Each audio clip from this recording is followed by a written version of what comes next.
Day 24 of the war between Iran and the U.S.-Israel alliance. And today brought a major diplomatic twist, though one side says it never happened. President Trump announced he's postponing strikes on Iranian power plants after what he called very good talks with Tehran. But Iran's response, a flat denial, all while missiles continue to fly across the region. I'm Richard, and this is your update for March 23, 2026. The day's biggest headline came from Washington. President Trump said the U.S. and Iran have held very good and productive conversations over the past 2 days.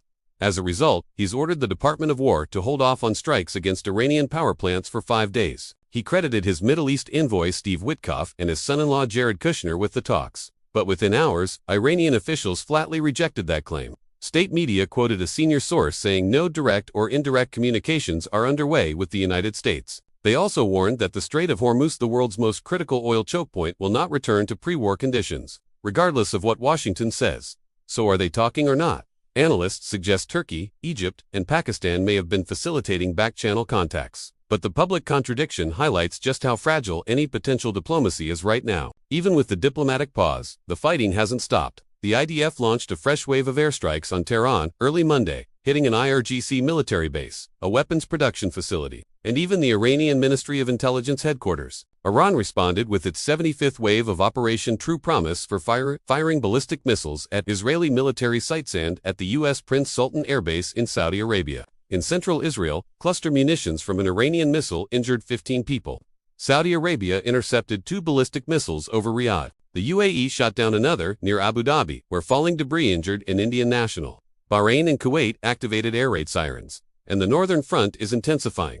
Hezbollah fired rockets at Kiryat Shmona in Israel, wounding 2 people. Meanwhile, the head of U.S. Central Command said the campaign against Iran is ahead or on plan, warning Iranian civilians to stay in shelters for the foreseeable future.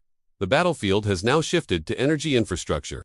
Over the weekend, Trump gave Iran a 48-hour ultimatum: fully reopen the Strait of Hormuz, or the U.S. would obliterate Iranian power plants.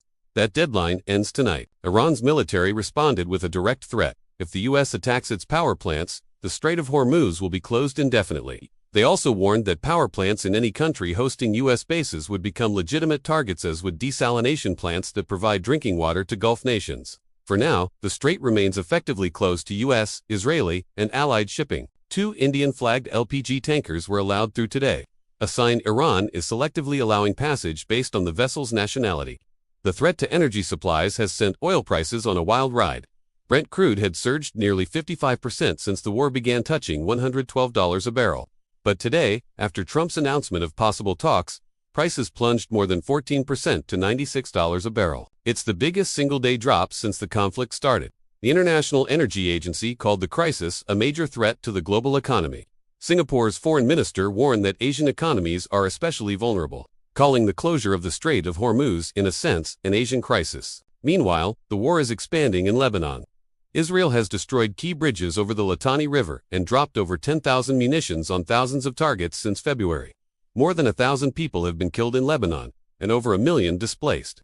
The Israeli military expects weeks more of fighting against Iran and Hezbollah, raising fears of a ground invasion. On the diplomatic front, Iran filed 16 formal complaints with the International Criminal Court, accusing the U.S. and Israel of an unprovoked war of aggression. Pope Leo sharply criticized aerial bombardments as indiscriminate. China warned that escalation would plunge the region into chaos, while Germany and Britain cautiously welcomed the U.S. decision to delay power plant strikes. So where do things stand?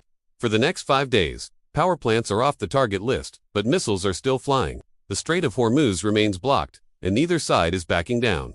Whether the reported talks are real or just posturing, the coming days will decide if this is a true diplomatic opening or simply a brief pause before the next wave of escalation. We'll continue to track this story hour by hour. For now, I'm Richard. Thanks for watching.